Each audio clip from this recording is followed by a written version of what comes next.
There are a few accessories that I never show up to the range or a fitting without. Some of them actually help me play better, and some of them, well, they're just cool. But I've tested them all, and I can tell you which ones are worth it in 2025.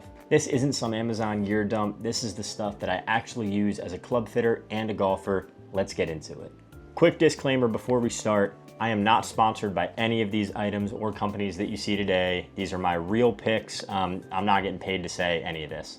I'm also gonna have most of these items linked down below in the description. The ones that I like are the ones that I would use. I've compiled a list of 11 items. Some of them I use on course, some of them I use in practice or in a fitting, and then some of them are just cool items or gadgets that every golfer would love. They're all different price points too. Some of them are gonna be a little bit more expensive. Some of them you can pick up for just a few bucks. Without further ado, here we go. Let's get into it with item number 1. A broomstick putter.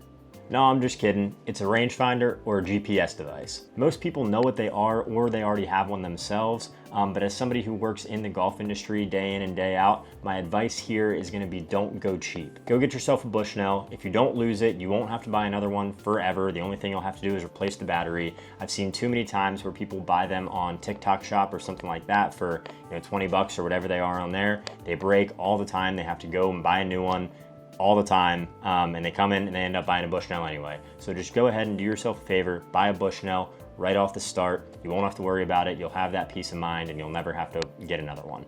Number 2 is gonna be foot spray. If you have stinky feet, it could be good for that, but it does serve a bigger purpose. Just spray a little bit of this on your club face and boom, you can see where your impact spot is. You can see whether it's off the toe, heel, whatever. It stays on there for multiple shots too, and it's a lot easier to wipe on and off than putting the tape on every single time. In the fitting studio, I like to use the tape, but when I go out and I actually play myself, I never leave without some foot spray in my bag.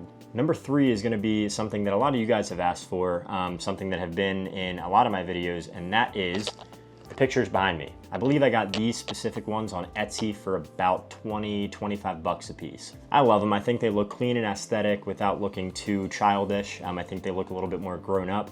If I'm gonna have pictures on my wall, I would rather it be something like this. And they're also a little bit inspiring. I get inspired to hopefully play one of these courses. Well, not that one, but maybe that one someday. Side note, when you buy these, they don't come with a frame like I have here. I think I picked one up at Michael's for like 5 bucks for all of the ones that I have.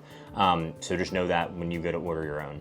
Number 4 is gonna be a launch monitor, specifically the Rapsodo mobile launch monitor. Now it's about 250 bucks. So when you're buying a launch monitor that's only $250, don't expect all the bells and whistles of a TrackMan or a GC quad. It's not gonna be perfect, but it is gonna give you a pretty spot on reading for distance, club, and ball speed. And for a portable launch monitor that's about this big, that's really all you're asking for, and it does that job better than anything else on the market. If you're going to the range frequently and you wanna know how far you're hitting the golf ball, pick one of these up. It's a lot easier than kind of shooting flags and guesstimating at distances. Number 5 is going to be a driver tool. Always have one of these just in case you want to mess around with your settings on the range, on the driver, on the woods, whatever it might be.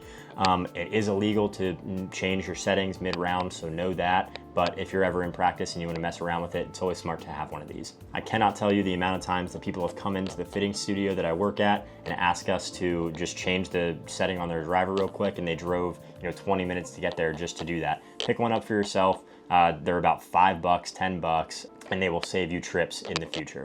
Number 6 is going to be a caddy splash or a groove it or some type of all-in-one club cleaner. I'm not sure why these get hated on, why people make fun of these. You should always be cleaning your clubs after every single shot, and using these is a lot more effective than spitting on your club and using your towel or something like that. You can always go a little bit of water or a little bit of spit and a wire brush. That's always a good option too, but just get something that you can clean your clubs after every single one of your shots.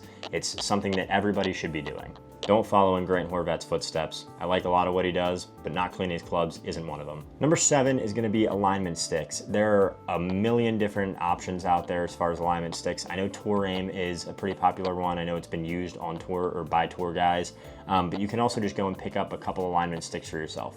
I could sit here and make an hour-long video just about drills to do with alignment sticks. I use them pretty much every time I practice or go to the range. You can use them on the putting green, you can use them in wedge practice, you can use them in almost every facet of the game of golf. And in one of my old videos, one of the major problems that I've seen with amateur golfers is that they aren't lined up exactly where they think they are. So that's why they're actually missing shots to the right or to the left, because they're open or closed in their stance.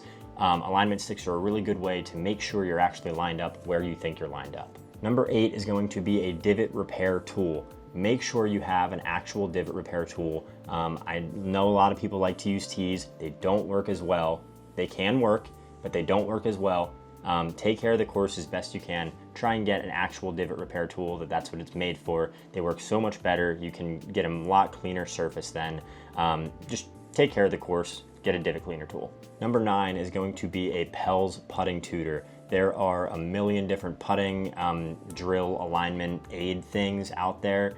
Pels is probably my favorite. I think it does a really nice job of making sure you're actually square to your target. And then obviously the actual aiming aspect to make sure you're starting your putt on line. For this one, it doesn't have to be Pels. That's just the one that I use personally, but I would always advise you to have some sort of putting alignment aid that you're using in your daily practice. 10 and 11 are gonna be wearable functionality things. Number 10 is going to be a rain glove. If you want a glove that you will almost never break, or you will never rip it, or you will never have to buy another one, at least for a couple of years, invest in a rain glove. If it's warm where you play golf, which chances are it is, you're gonna sweat a lot. You're gonna rip through that leather glove in a round or two. And that's where when I get super sweaty, my hands start to sweat a ton and I can feel that I'm kind of gonna rip through that first glove. I always go to the rain glove. I put it on, never have to worry about it. I've had this exact same one for, I think I bought it beginning of last summer. And it is not even close to wearing through. So I will not have to buy another one for hopefully another 3 or 4 years. And then number 11, rounding out my list, is going to be any pair of water resistant or waterproof golf shoes. Whether you're playing in the morning with the dew on the ground, or it just rained, or whether it's raining while you're playing, it's always smart to have shoes that are gonna resist that water and they're not gonna just break or just get all soggy and gross. That's gonna make the rest of your round not super enjoyable. All right, there are my gear picks for 2025. Some are game changers, some are just nice to have, but they've all earned a permanent spot in my rotation for the year. Let me know down in the comments what accessory you can't live without, or if there's something that I overlooked in this video that I should have put on. And if you're into gear, fitting tips, or just want to play smarter golf, hit that like, hit that subscribe button, and until next time, peace out.